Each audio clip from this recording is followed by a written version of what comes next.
Dando continuidade à nossa matéria de teologia sistemática, nós estamos na página 67 e vamos tratar agora, rapidamente, claro, sobre a natureza divina de Jesus.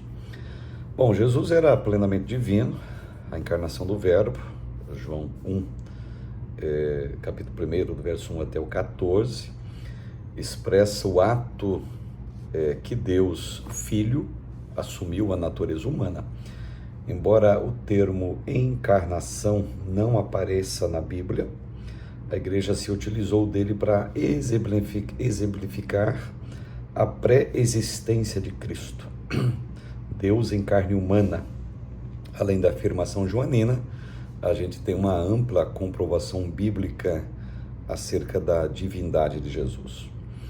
O erudito Wayne Grudem, ele sublinha que dentre as citações diretas de Jesus, de que Jesus é Deus na Bíblia, duas categorias podem ser encontradas.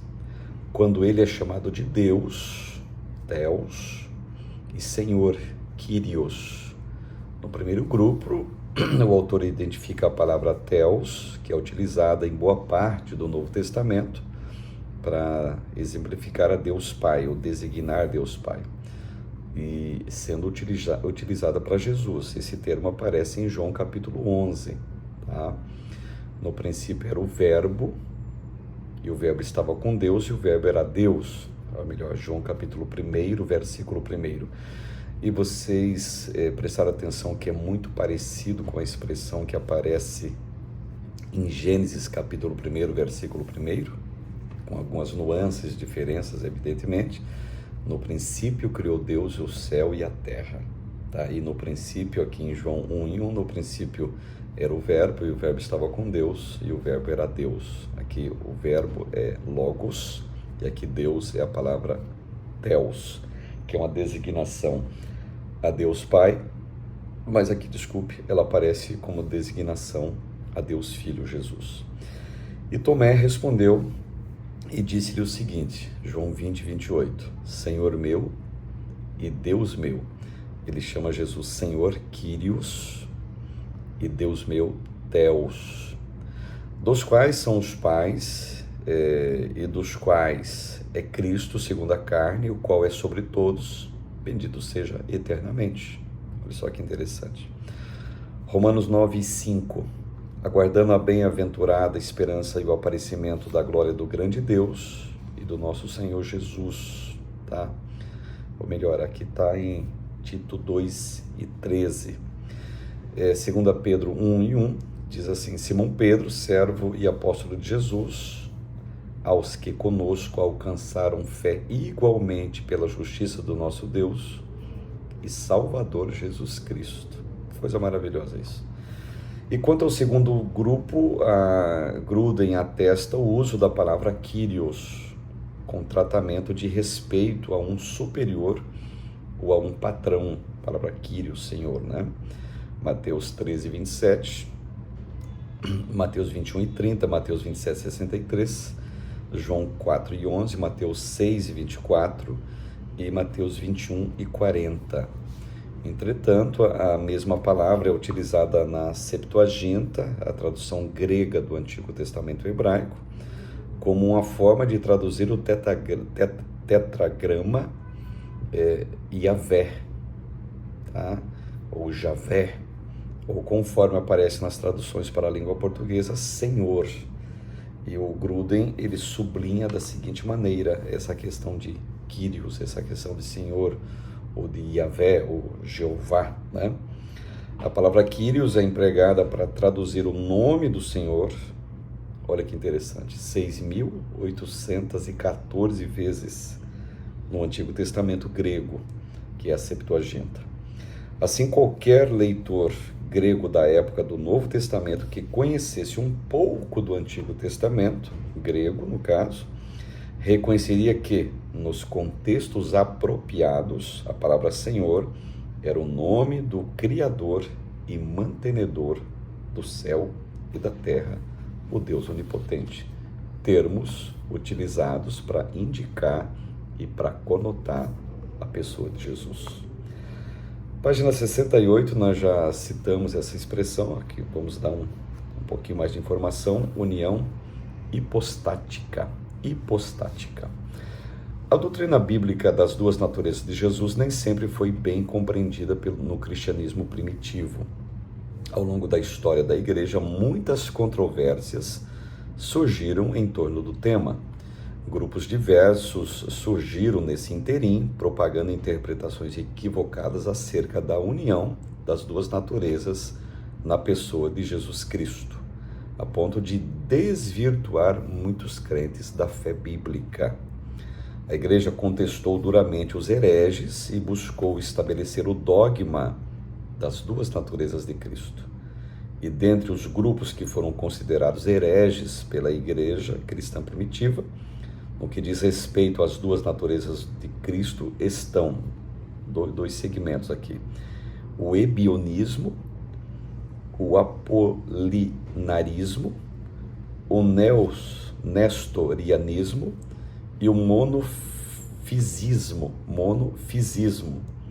que é o mesmo eutiquianismo e o arianismo também. Então, todos esses nismos aqui, digamos assim, se levantaram contra a questão da dupla natureza de Jesus. E aqui tem uma explicação na nossa lição sobre os ebionistas, sobre o apolinarismo, nestorianismo também, o monofisismo e o arianismo, que eu não vou citar aqui, porque já são termos que nós já usamos em outras aulas vídeo e que não há necessidade. E também para nós está bem estabelecido a questão da união hipostática de Jesus ou da sua dupla natureza. A solução do problema. A discussão a respeito das duas naturezas de Cristo foi resolvida em 451, no Concílio de Calcedônia, inclusive, realizado no dia 8 de outubro ao dia 1º de novembro de 451 depois de Cristo. E de acordo com Wayne Grudem, a definição estabelecida no concílio tem sido tomada desde então como a definição padrão ortodoxa do ensino bíblico sobre a pessoa de Jesus, igualmente pelos ramos, olha interessante, católicos, protestantes e ortodoxos do cristianismo. E aqui está a declaração ortodoxa estabelecida nesse concílio, em Calcedônia, em 451 depois de Cristo. Olha só, há muito, quase 1.500 anos atrás, que foi, aliás, mais de 1.500 atrás, que foi definido essa questão. E eu vou ler aqui a declaração ortodoxa do Concílio de Calcedônia, que define a questão da natureza do Senhor.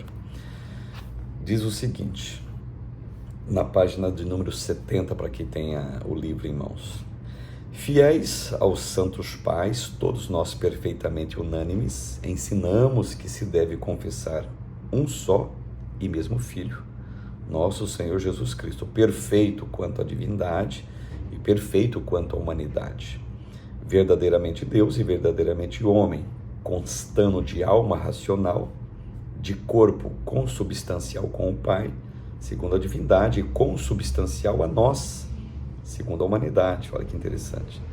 Em tudo semelhante a nós, excetuando, claro, o pecado, gerado segundo a divindade pelo Pai, antes de todos os séculos e nesses últimos dias, segundo a humanidade, por nós e para a nossa salvação, nascido da Virgem Maria, Mãe de Deus, tá? Um e só mesmo Cristo, Filho, Senhor. Só não me sinto muito à vontade com essa expressão Mãe de Deus, mas faz parte do concílio, tá? Unigênito, que se deve confessar em duas naturezas inconfundíveis, imutáveis, indivisíveis, inseparáveis. A distinção de naturezas, de modo algum, é anulada pela união.